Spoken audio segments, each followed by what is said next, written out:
Chalère qui est l'invité de Béatrice Rulle, candidat UDC au conseil administratif de la ville de Genève. Béatrice. Bonjour Vincent Chalère. Béatrice. Merci d'être sur Radio Lac ce matin. L'UDC qui avait fait alliance avec le PLR et le MCG pour le Conseil des États et pour le Conseil aux États. Pourquoi partir divisé pour cette élection en ville alors que l'alternative est au pouvoir depuis 1999 ? Alors la division, elle est relative dans le système politique que l'on connaît.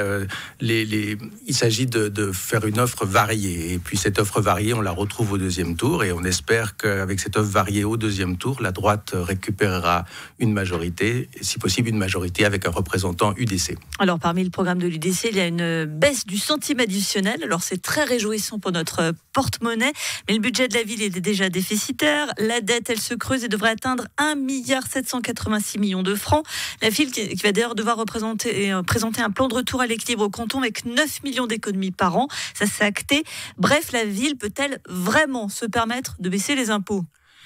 Alors, dans le budget de la ville, vous avez des activités qui sont indispensables, la voirie, les pompiers, bien que ce soit désormais intercommunal, on est d'accord, l'entretien des parcs. Et puis après, vous avez 2 autres tiers du budget qui sont consacrés à des activités que l'on exerce, mais pour des raisons politiques, c'est des choix politiques, mais qui ne sont pas des activités obligatoires. Par exemple, la culture, c'est un tiers. Alors la culture, je ne dis pas que ce n'était pas important, mais il faut savoir que la culture, vous avez le financement par l'impôt, vous avez le financement par les mécènes, et puis par la billetterie.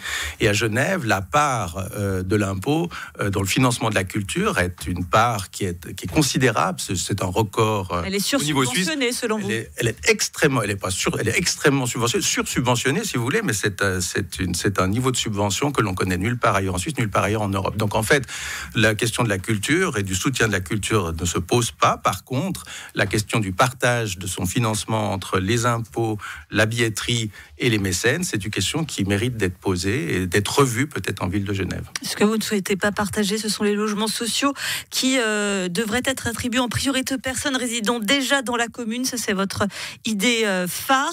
Ça sonne un peu MCG, ça ? Non, ça ne sonne pas MCG. Il s'agit de recréer une solidarité nationale, si vous voulez. Vous avez un parc de logements sociaux en ville de Genève que les contribuables ont constitué avec les années et qui devrait fonctionner de notre point de vue comme une assurance. C'est-à-dire que le jour où vous avez un coup dur, ce parc de logements sociaux doit pouvoir être disponible pour la famille résidente de longue date ou suisse qui a un coup dur. Il n'est pas normal que cette famille de la classe moyenne soit contrainte de s'exiler hors de la ville de Genève ou même hors du canton, parce qu'aujourd'hui, les logements sociaux de la ville sont attribués en fonction de critères d'urgence, et on comprend bien que si on s'en tient à ce critère d'urgence sans ajouter une forme de priorité pour la population locale, la population locale est se fait systématiquement couper la priorité par des personnes qui arrivent dans le canton, qui sont nécessairement dans des situations plus urgentes que les locaux. Donc ce que l'on veut, c'est pas le manque de logement, tout simplement, à Genève, si chacun pouvait se loger, beaucoup de guillemets, sans problème, on n'aurait pas ce problème-là. Et puis, s'il n'y a pas assez de logements sociaux, il faut peut-être en construire davantage aussi. Non, alors je ne suis pas d'accord. Là, on doit veiller à une politique de qualité de vie. Pour vous, il y a assez de logements à Genève pour chaque habitant. Il y a assez de logements en ville de Genève. C'est une question d'attribution. Et ce que l'on veut appliquer au niveau de la commune, de la ville de Genève, cette priorité aux résidents de longue date et citoyens suisses, eh bien, moi, je suis d'avis que c'est une règle qui devrait s'appliquer aussi d'office. Il faudrait trouver des règles pour que ça s'applique aussi au marché immobilier privé. Mais il y a assez de logements. Et c'est faux de dire qu'il n'y a pas assez de logements et d'aller dans le sens d'une surdensification de la ville. Là aussi, c'est un problème que l'on tient à soulever. La surdensification, il faut savoir dire non à cette politique de surdensification cantonale. Et c'est pour ça qu'on a besoin de magistrats UDC en ville de Genève, parce qu'il n'y a qu'un magistrat UDC qui pourra dire non à ce Conseil d'État composé du PLR, PS, Verts.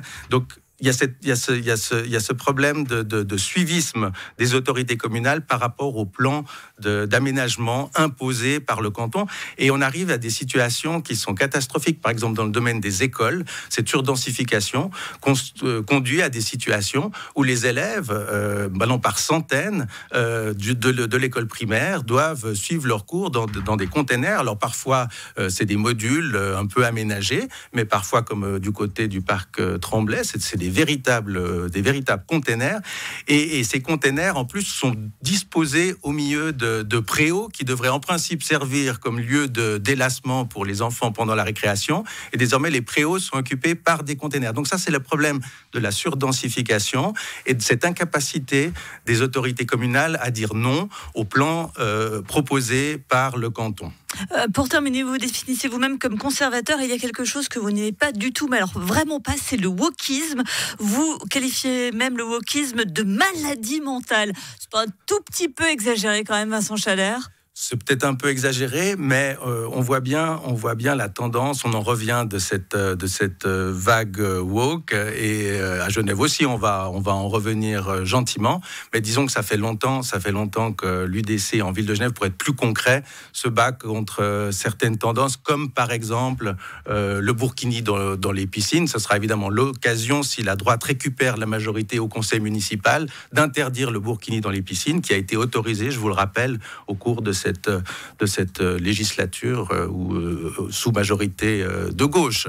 Merci beaucoup Vincent Chalère, candidat UDC au conseil administratif de la ville de Genève. Et donc on l'aura compris, il y a assez de logements en ville de Genève. Réjouissons-nous. Merci d'avoir été...